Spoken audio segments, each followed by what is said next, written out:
diciembre, inflación 53,8% al acumulado 2019. Vamos a cambiar de tema. 1944, un 15 de enero, sábado a las 9 de la noche, clima cálido, hace 76 años, un terremoto devastador en San Juan. Terminó con esa ciudad, la destruyó completamente, impactó también en la provincia. Vemos este informe y después vamos a analizar aquellos días, aquella historia.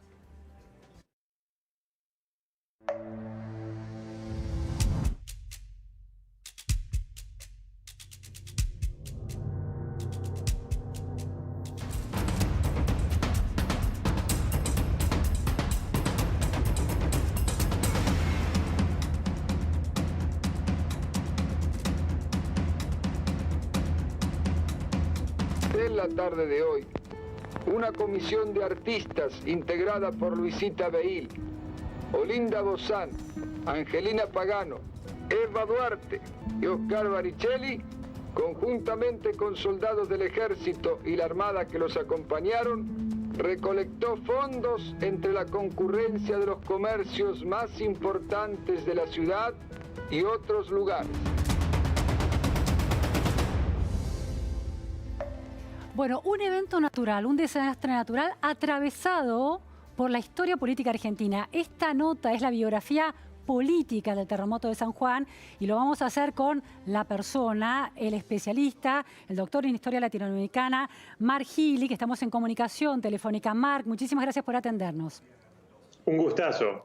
Igualmente, Marc es, bueno, como decía, doctor en Historia, pero además es el autor de un libro clave sobre el terremoto de San Juan y el peronismo. Se llama El peronismo entre las ruinas, el terremoto y la reconstrucción de San Juan. Interesantísimo tu libro y tu investigación, Marc.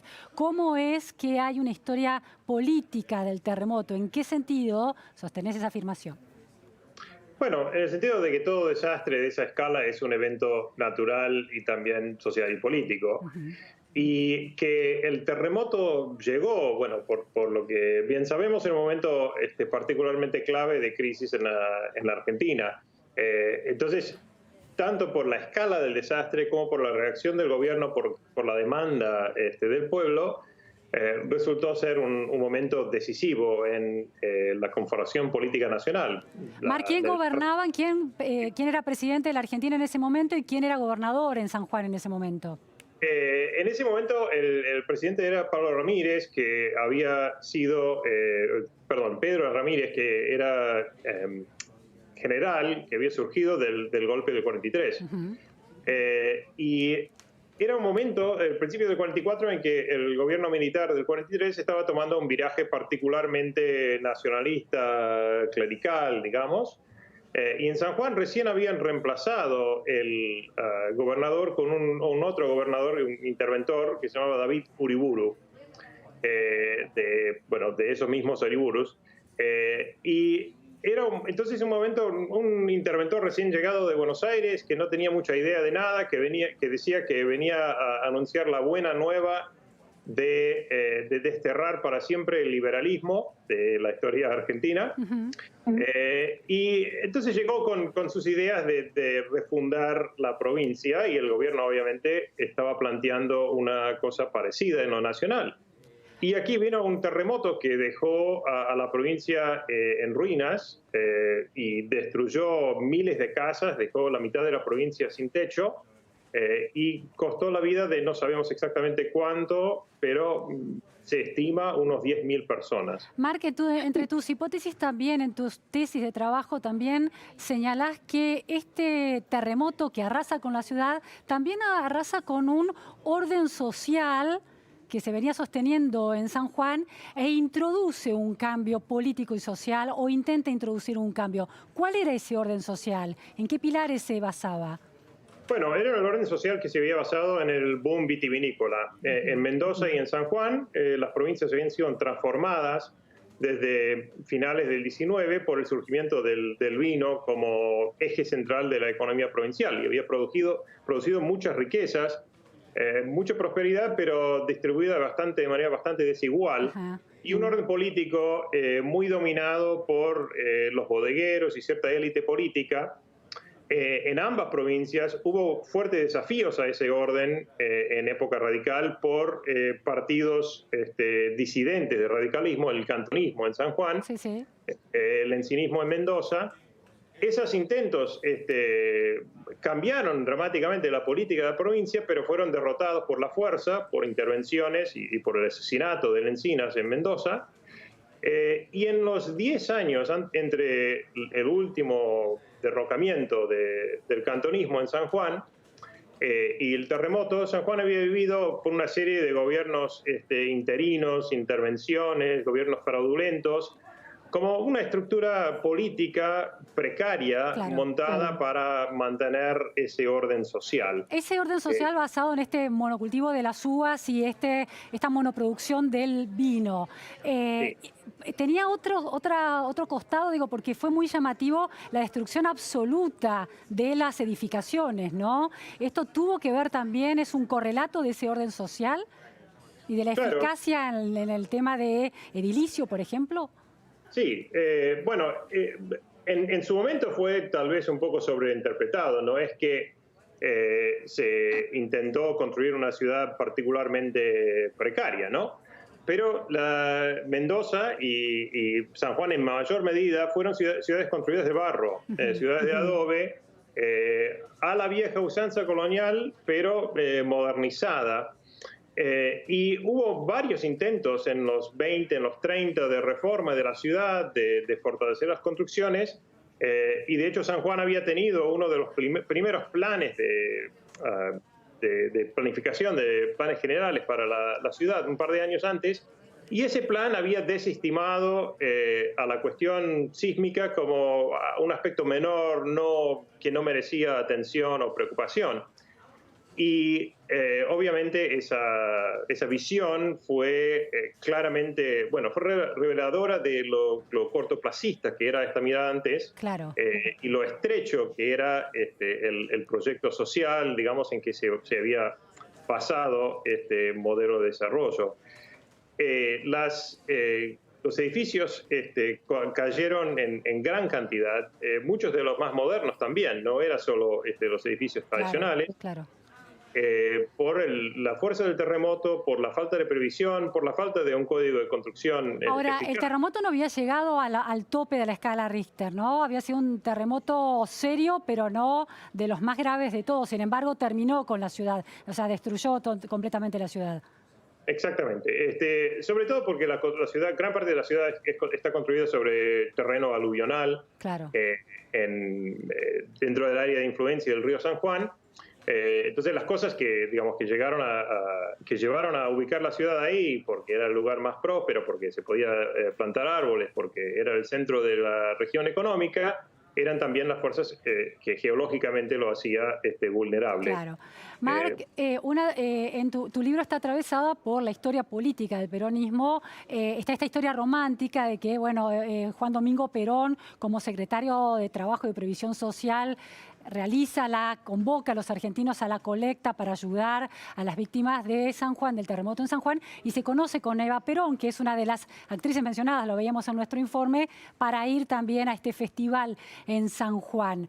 Y representa, bueno, su máxima exposición a partir de ahí, la máxima exposición política de Perón, llega al punto culminante, después se potencia, pero llega un momento clave. Ahora, ¿por qué es algo importante de tu trabajo indica que esa reconstrucción, el plan de reconstrucción de San Juan, de la ciudad y de la provincia, se convierte en una especie de sueño urbanístico político también clave para el movimiento peronista? ¿En qué sentido es esto? Sí, así es. Bueno, como bien dices, el momento, la colecta para ayudar a las víctimas fue uno de los puntos fundantes del capital político de Perón. Su manera de desplegar redes sociales, como escuchamos en ese pequeño fragmento de discurso que pasaste al comienzo, Sí. y su manera de desplegar, digamos, la fuerza del Estado, la fuerza de ayuda del Estado, fue también la presentación en sociedad de la Secretaría de Trabajo y Previsión. Claro. Ahora, ¿cómo reconstruir la ciudad? ¿Cómo responder más allá de la ayuda inicial, de la evacuación, de limpiar los primeros escombros? ¿Qué había que construir ahí? cómo se iba a hacer, cómo iba a ser esta nueva San Juan.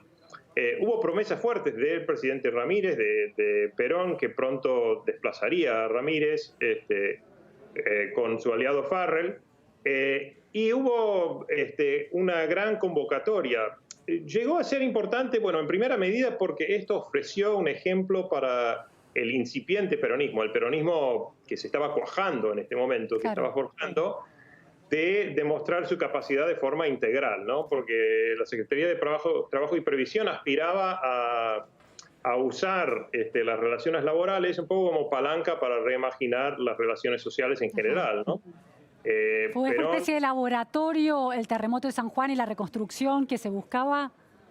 Así es. Bueno, eso era lo que se buscaba en parte. O sea, no era tampoco simplemente la aspiración de Perón, era también una demanda amplia ciudadana. Claro. Era un momento en que la caída de esta ciudad, la destrucción de estos edificios, los miles de muertos, la incapacidad de reacción de autoridades locales y la lenta, finalmente bastante capaz, pero lenta reacción inicial de autoridades nacionales, todo eso significó como una llamada de atención de la necesidad de pensar de otra manera la forma de vivir y la forma de organizar el espacio y la sociedad.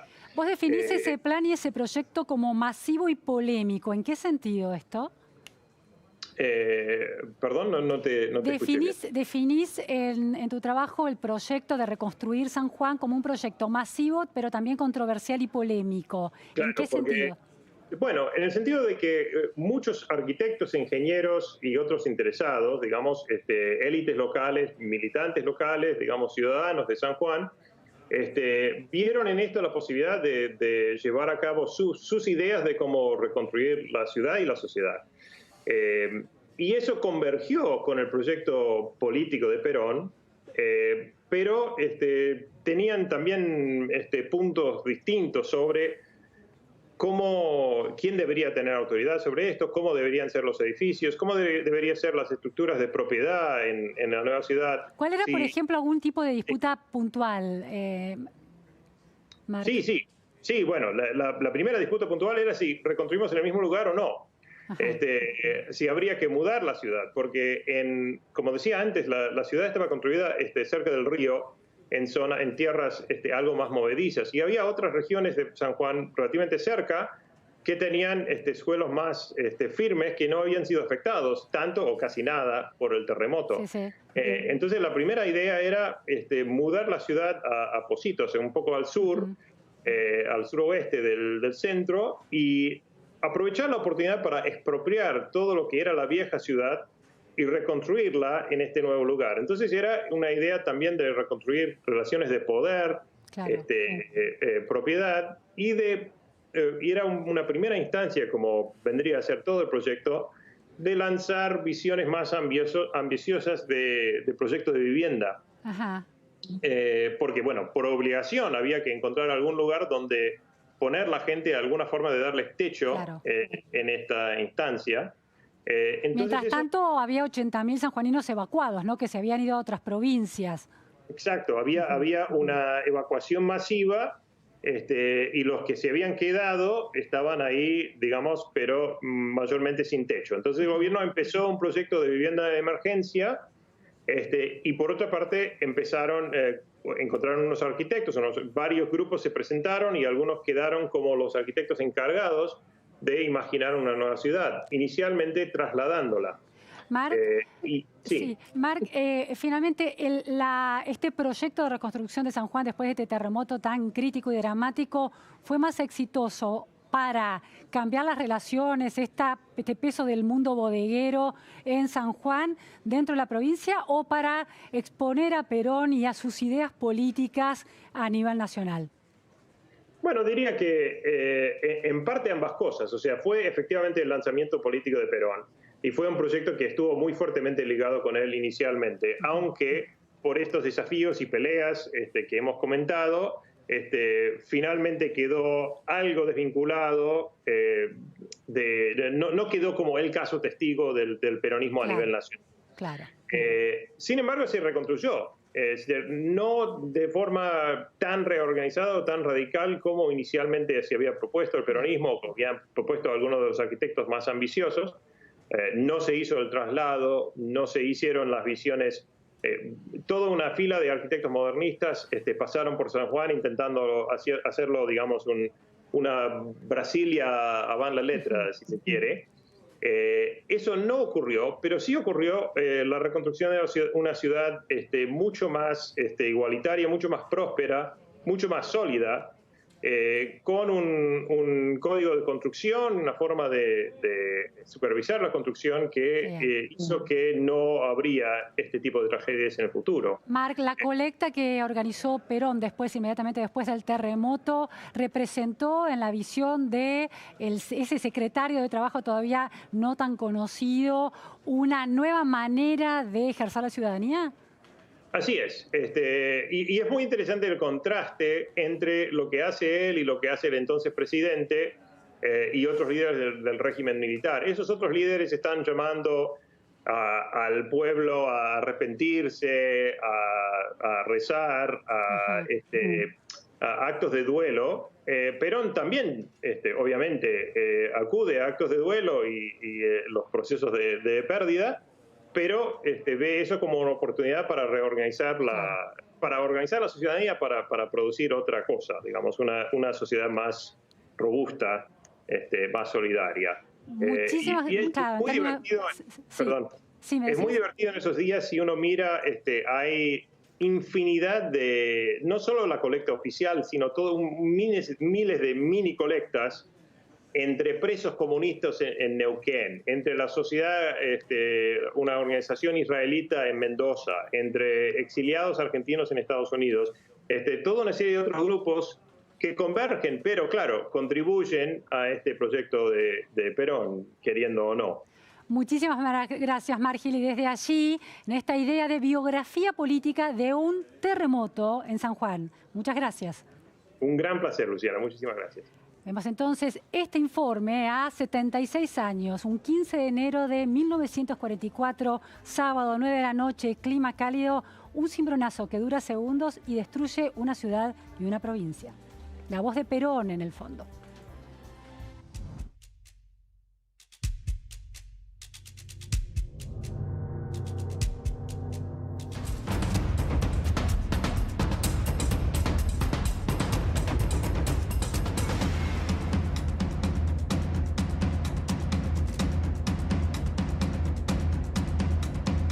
En la tarde de hoy, una comisión de artistas integrada por Luisita Beil, Olinda Bozán, Angelina Pagano, Eva Duarte y Oscar Baricelli, conjuntamente con soldados del ejército y la armada que los acompañaron, recolectó fondos entre la concurrencia de los comercios más importantes de la ciudad y otros lugares.